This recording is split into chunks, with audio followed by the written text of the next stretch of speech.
बाबा साहब अंबेडकर का जन्म महाराष्ट्र में एक दलित परिवार में हुआ था। पीने के पानी से लेकर जिंदगी की और जरूरतों तक पग पग पर अपमान की भट्टी में उनको जलना पड़ा। लेकिन इन मुश्किलों के बीच भी दलितों के हक और हितों के लिए वो लगातार लड़ते रहे। उनकी कोशिशों से ही समाज के एक बड़े तबके को मर्यादा की जिंदगी मिल पाई। 75 साल पहले भारत के साथ ही आजाद हुए कई देशों से लोकतंत्र का चिराग बुझ गया, लेकिन हिंदुस्तान में ये दीपक जल रहा है तो इस दिए में तेल का काम करता है भारत का संविधान। उस संविधान को बनाने वाले बाबा साहेब आम्बेडकर का रास्ता आसान नहीं था। 1946 में जब ये तय हो गया कि आजादी मिलने वाली है तो सवाल उठा संविधान का। उसे बनाने की जिम्मेदारी डॉक्टर आम्बेडकर पर आई।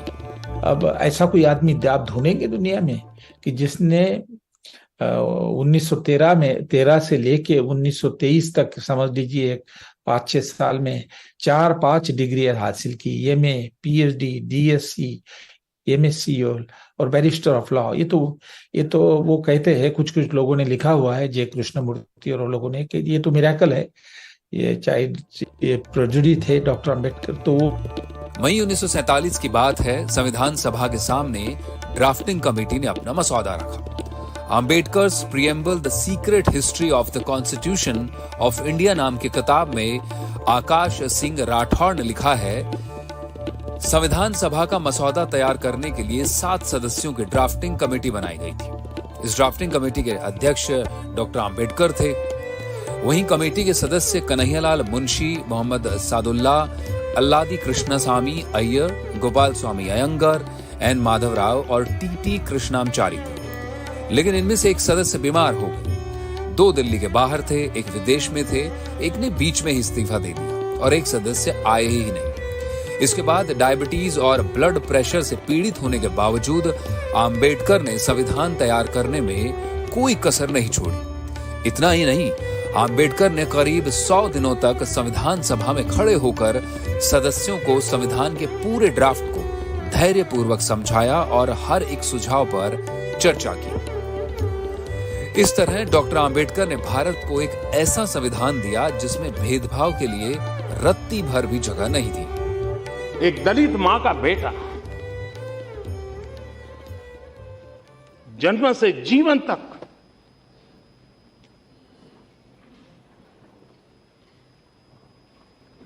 सिर्फ यातनाएं झेली, अपमानित होता रहा, उपेक्षित होता रहा, डगर डगर उनको सहना पड़ा। उसी व्यक्ति के हाथ में जब देश के भविष्य का दस्तावेज बनाने का अवसर आया तो ये पूरी संभावना होती, वो हम जैसा अगर मनुष्य होता तो कि वो कटुता, वो जहर कहीं न कहीं प्रकट होता, बदले की कहीं आग निकल आती, कहीं भाव निकल आता। लेकिन ये बाबा साहब आम्बेडकर की ऊंचाई थी कि जीवन भर झेला, लेकिन संविधान में कहीं पर वो बदले का भाव नहीं। डॉक्टर आम्बेडकर शिक्षा की ताकत को भांप चुके थे, इसीलिए बचपन में सामाजिक और आर्थिक भेदभाव के बाद भी उनका हौसला नहीं टूटा। उन्होंने पढ़ाई जारी रखी। 1907 में 10वीं करने के बाद तत्कालीन बॉम्बे के एल्फिस्टन कॉलेज में दाखिला लिया। उन्होंने 1912 में अर्थशास्त्र और राजनीति विज्ञान में डिग्री प्राप्त की। 1916 में कोलंबिया यूनिवर्सिटी अमेरिका से उन्हें पीएचडी की उपाधि भी मिली। डॉक्टर आम्बेडकर जिस माहर जाति से आते थे उसका उत्पीड़न उन्होंने खुद भी भोगा, इसीलिए कहीं चुपचाप जिंदगी बसर करने की जगह उन्होंने सारे दलितों की आवाज उठाने का फैसला लिया। वो गूंज 1929 में सुनाई पड़ी जब सतारा के एक तालाब में पानी पीकर उन्होंने भेदभाव के खिलाफ पहला शंखनाद किया। दलितों के सवाल पर ही महात्मा गांधी से भी उनकी राजनीतिक दूरियां बढ़ती गई। डॉक्टर आम्बेडकर दलितों के लिए चुनावों में अलग प्रतिनिधित्व चाहते थे, लेकिन गांधी इसके लिए तैयार नहीं हुए। गांधी आमरण अनशन पर बैठ गए, जिसके बाद दबाव में आम्बेडकर को झुकना पड़ा और दोनों महान नेताओं के बीच 1932 में पूना पैक्ट हुआ। हालांकि पूना पैक्ट का फांस कभी बाबा साहेब के दिल से गया नहीं, लेकिन संविधान बनाते हुए वो धर्म जाति सबसे ऊपर उठकर काम करते रहे। आम्बेडकर समय से काफी आगे थे। विरोध और मतभेदों के बावजूद उनकी क्षमता को गांधी से बेहतर कोई नहीं जानता था। गांधी के जोर देने पर ही डॉक्टर आम्बेडकर नेहरू सरकार में कानून मंत्री बने थे, लेकिन वो रिश्ता लंबे समय तक चला नहीं। 1950 में देश को संविधान मिल गया, लेकिन उस साल तक भारत अपने दो बड़े नेताओं महात्मा गांधी और सरदार पटेल को खो चुका था।